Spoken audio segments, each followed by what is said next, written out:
closer.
That's still recharging. I'm out of range. I can't cast that yet.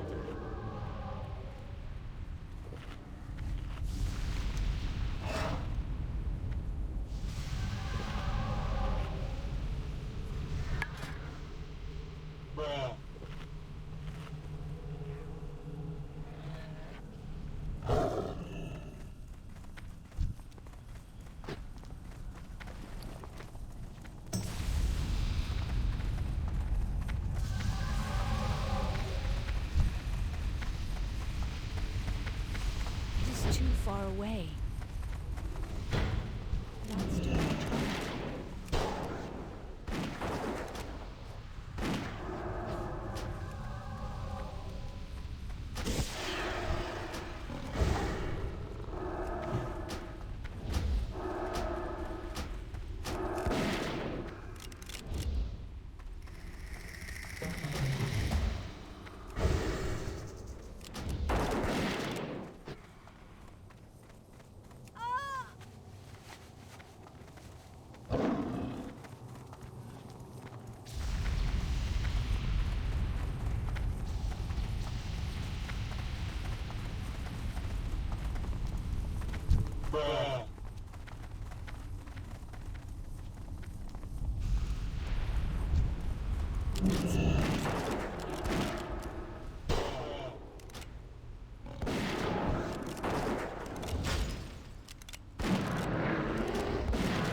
I can't cast that yet.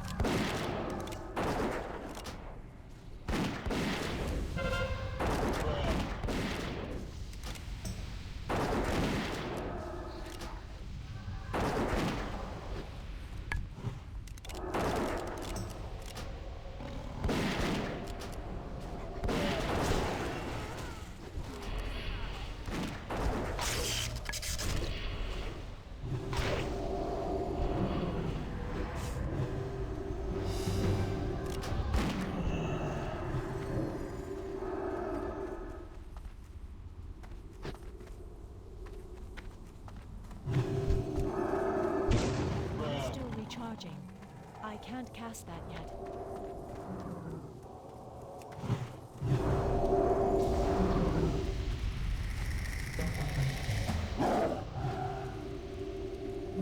That spell isn't ready yet. Thank you. Bruh.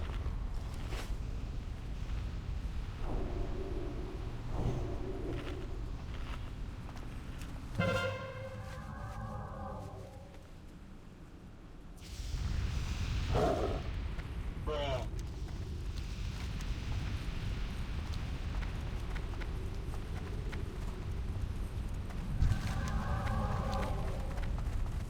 Bruh.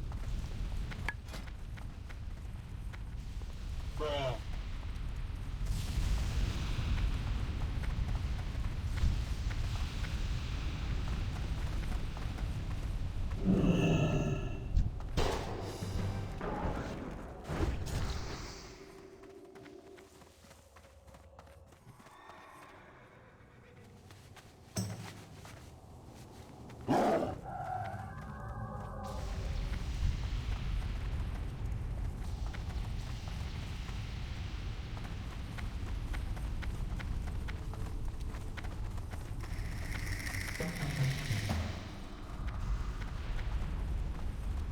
I can't.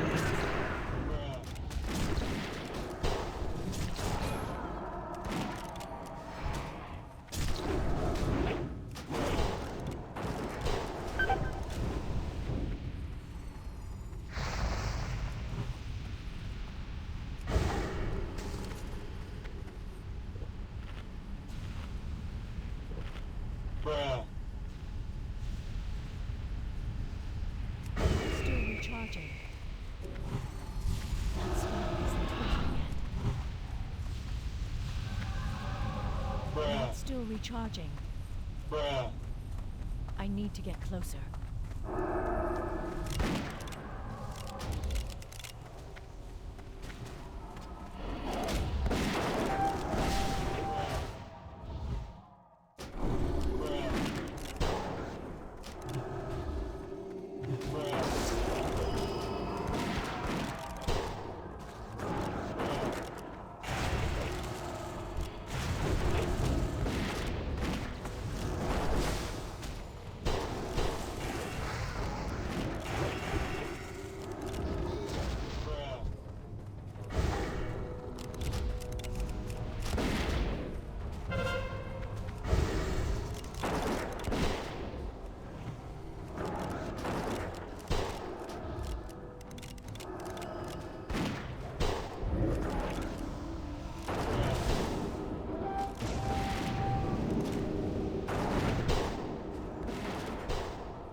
Bruh, bruh.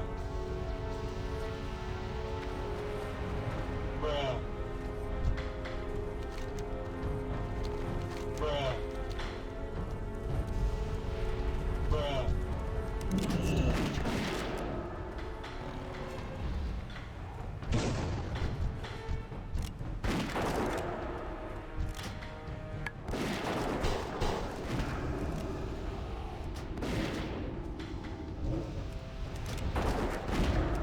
Bruh.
Here there. Be good. Talk to me. Watch your back.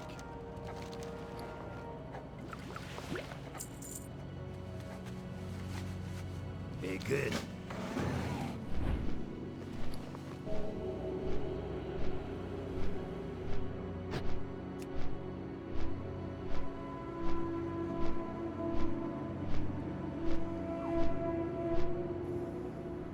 Time is money, friend. Have a good one. What can I do for you? I trade. You need something?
Hey there.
onto Perks, which meant that last Labrov could set up that play for Selfmade. They do commit a couple flashes, but they do get a return kill, will be exchanged. I imagine that Vitality will get the Drake off the back of this in exchange for this Herald. But good to see a bit more action early on, get to see a little bit more of the supports getting involved. But yeah, really what we've been seeing is Trimby works a lot more with Malrang than I think he ever did with Inspired in the past, and that's why we've been seeing so much more of this proactive ganking style rogue compared to what we saw last year, which was a lot more about lane control. But now Malrang's looking for another gank. Afari does have the flash, but doesn't dodge away from the Forge God himself.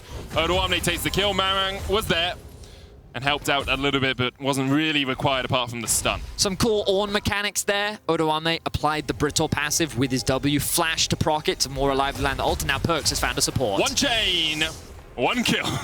That's the life of support when there's a LeBlanc on the enemy team. Pretty sure any caster has said this, but LeBlanc's specialty is making things disappear, and he just showed that to Trimby. I don't think you understood the joke because you're not laughing, oh, so yeah, I just wanted to explain, because Perks is playing LeBlanc, who's a magician. Oh, is see? she? And so she makes things like disappear, kind of like her passive. You know, she turns into two, like a clone. You know, so it's all about deception. And so then when he killed Trimby, who then disappeared, you see, Betty. it was That's funny. one, You see, yeah, that's a good one. Glad you like that. So now the Dragon being started up by Selfmade.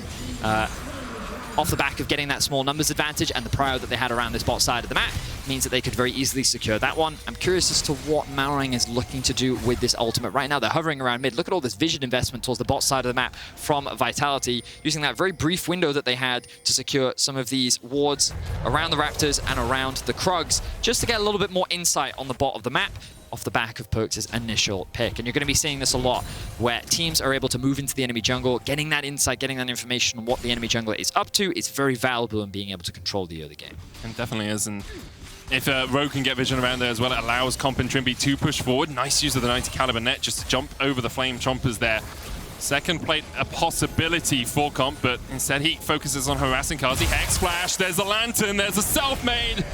And Trimby's going to pull a Houdini because once again he will disappear. Perks, the magician, removes him from the map. He certainly does, and I like the fact that Vitality feed that kill over to Perks. Selfmade could have secured it, but no, they want to make sure that their mid lane assassin is able to get more gold, get more kills, and become a greater threat. Another big pick onto Trimby, and all of a sudden the gold is equalized. Vitality showcasing that, hey, okay, you got a couple of early kills, we made a couple blunders, but we're immediately back on the map, and a lot of it coming off the back of this duo of Labrov and Selfmade. So Vitality closing that goal gap, and they're effectively even at this point in the game. Yeah, very close game between these two teams so far.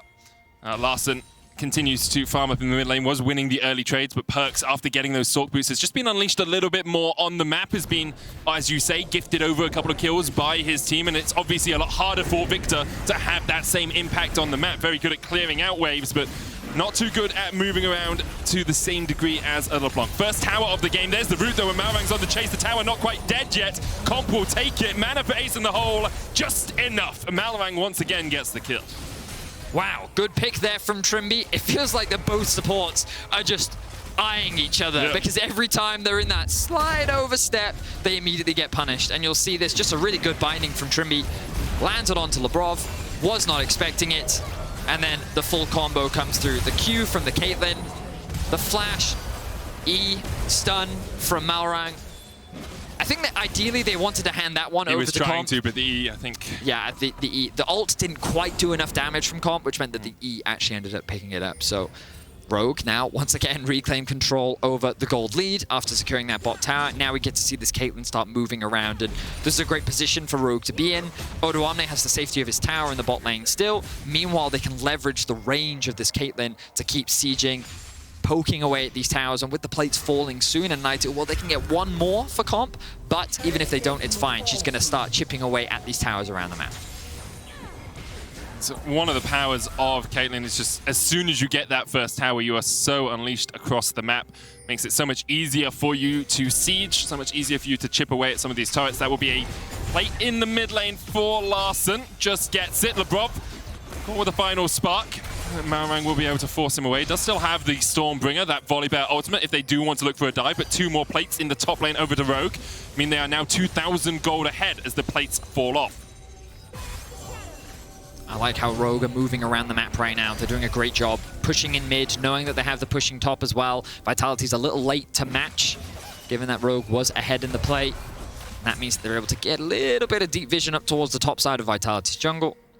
It's not really going to result in a huge amount, aside from the fact that Rogue continues to extend their gold lead and good control overall from Rogue. Remember that when we look at compositions, ideally Vitality really wanted to attack this mid lane. They wanted to try and get this LeBlanc ahead, which, to be fair, they have done a good job of. Perks is continuing to ramp up, will continue to get stronger.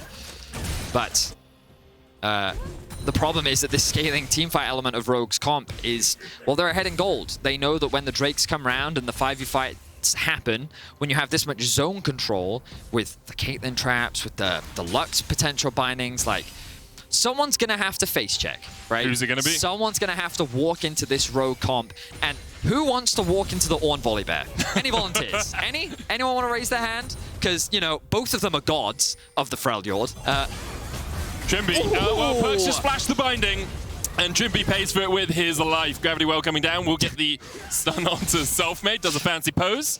Looking for a modeling position, perhaps, but another kill onto Trimby there. Just a little bit out of position, didn't realize he was on vision, and now we're going to see a fight in the top lane and a fight in the mid. Perks dashing forward onto Larssen. Meanwhile, on the top side, Malrang goes in with a Stormbring, actually dashes out with it. Larssen caught out with Alfari, he'll take the kill. Kazi stepping in, rooted on the spot, stepped on a trap, and Selfmade's here, waiting for the kill. Wind becomes lightning, and Volibear goes back to the fountain. And just like that, Vitality have woken up. That 2k gold gap has disappeared as they find picks across the board. Perks flashing over the binding, finding another pick onto Larssen. Selfmade is looking for blood. LeBron has Lantern here, so Vitality can get Selfmade out of here. Just wanted a little bit more of a trade. Mid lane tower goes down. Call of the Forge God used as well, and there's a blast coming for Comp. Hook onto the Rift Herald will pull LeBron into the waiting arms of Comp. Selfmade tries to trade it back. Trimby realizes he didn't need to be involved anymore. It's 2 kills now over to the Rogue bot laner. A shutdown for him as well. Bear in mind, Comp is level 11.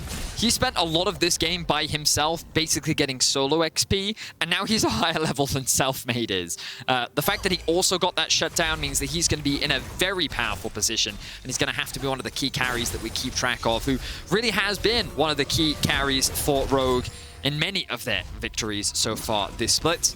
While Malrang often sets them up, it is Comp that often swings the bat. So we'll keep an eye on him as the game progresses on this Caitlyn.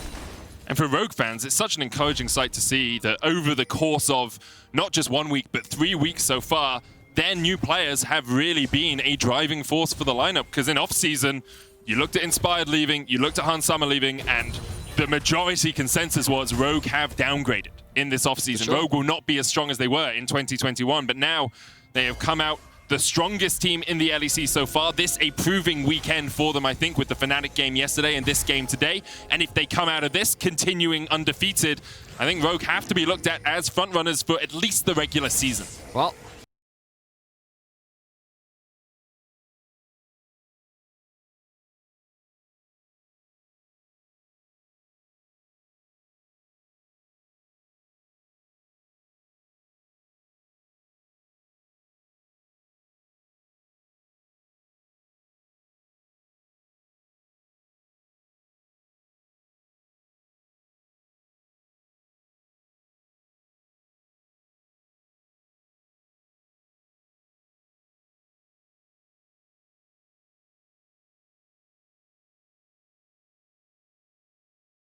Vitality have the same point to prove. They started with 0-3, and they haven't lost a game since. And I think that for many, this is also a proving opportunity for them. If they can take down the undefeated team in the LEC, that's going to be huge for morale and also the expectations for this team. And they definitely haven't given up. The game is still in a very even state for the time being.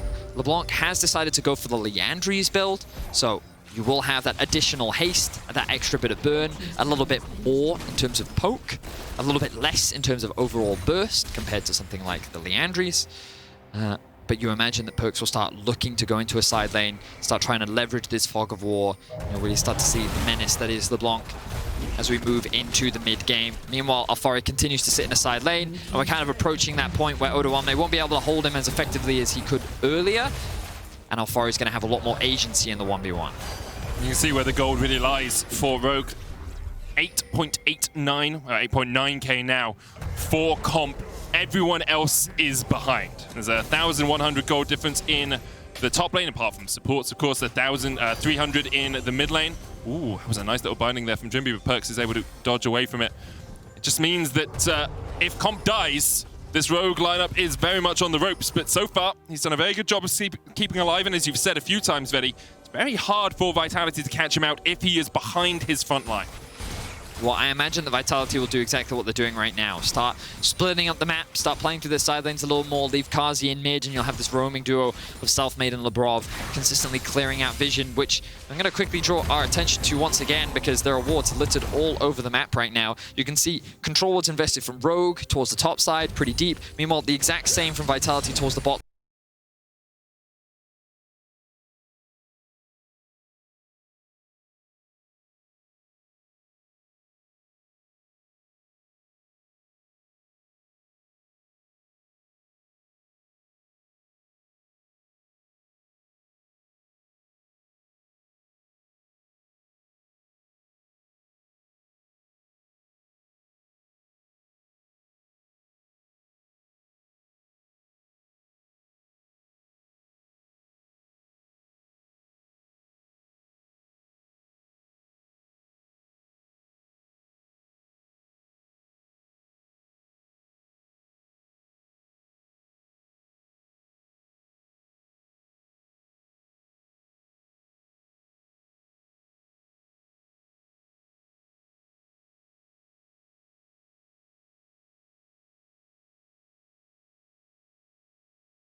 Outside, trying to give this protection for Alfari, who's continuing to push in, but as the ebb and flow of the game, as people reset, retreat, and repeat back into the lane.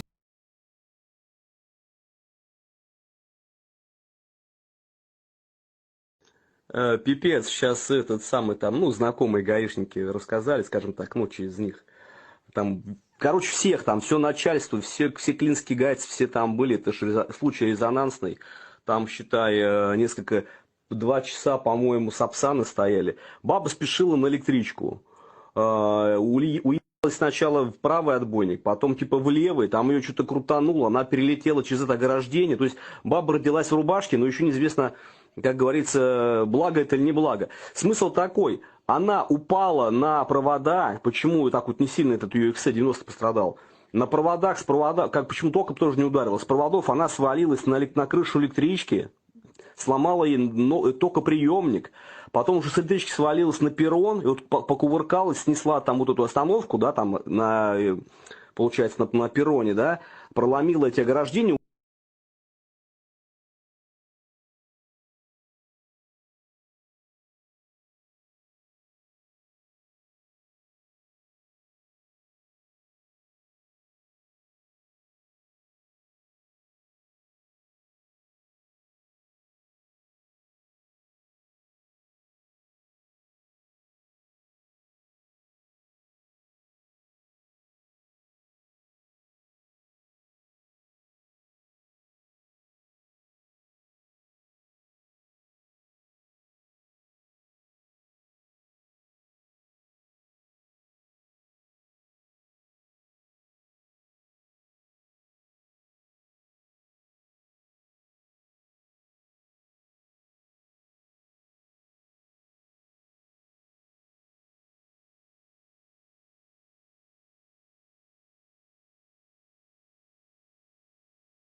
means that vision is going to consistently shift, and Rogue, giving that earlier reset, means that they will now have prio over this mid wave, they have the Herald, and they should be able to secure this objective. And Perks does have teleport. Alfari has joined the action from the bottom side as well, but the Drift Herald charge will get one down.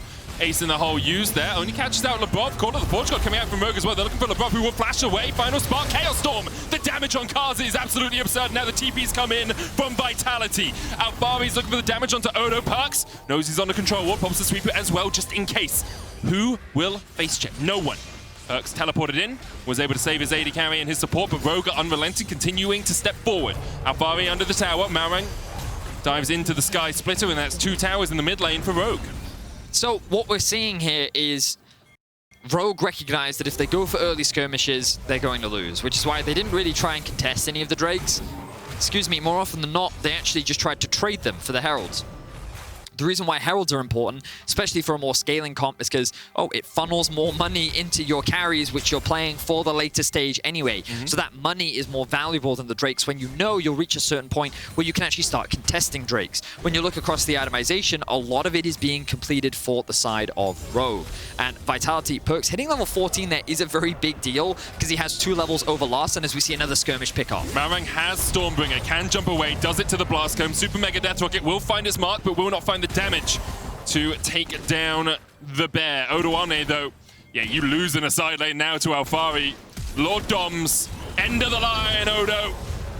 And the collateral damage used as a final cherry on top. Odo did have flash, but he decided not to use it, thinking that he could get an outplay that onto Alfari. Alfari now hitting level 14 as well, and you're really seeing these side laners come to fruition, using the power that they have in sides in order to search for these picks and then convert it into an objective. This is exactly how Vitality want to play this comp. It's great because we're kind of seeing good execution from both sides on their primary win conditions. Vitality needed to leverage their early prio to secure these early Drakes so that they had a very clear win condition into the mid game.